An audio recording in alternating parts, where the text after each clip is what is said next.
think the thing that's most frustrating to me, having been in the field for 35 years, is the fact that this nihilism, pessimism, if you will, continues to persist. And it's, not just in the uneducated, the public who we don't expect to be educated about this, but also among providers. If you're operating out of the ICU and you never see or do follow up on patients who leave your ICU, potentially still unconscious, you don't know that 1 in 5 of those people, can come prancing back to say hello to you, in a year and tell you about the work they're doing. That's not placing blame. It's that we continue to be fairly siloed in the way we work. The acute care hospital, the rehabilitation hospital, unless they have made efforts to integrate. Our system has done that.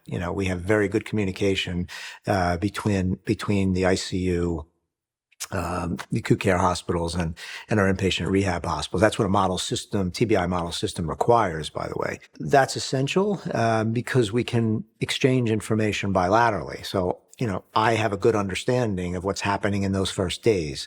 My colleagues in the ICU have a good understanding of what's happening weeks, months, years down the line. So we can tell a more educated, longer story.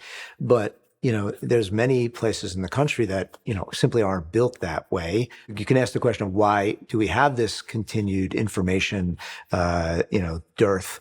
I think that, that's partly driven by the fact that there's not a lot of funding support for research in this population. How much of that is driven by the pessimism that exists?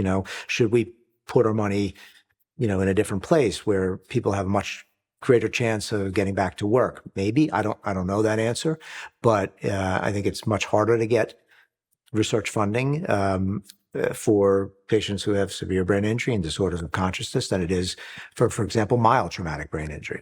Our best approaches to dealing with this nihilism, pessimism, is to engage the primary stakeholders, the people who have had severe brain injury and their families as our partners.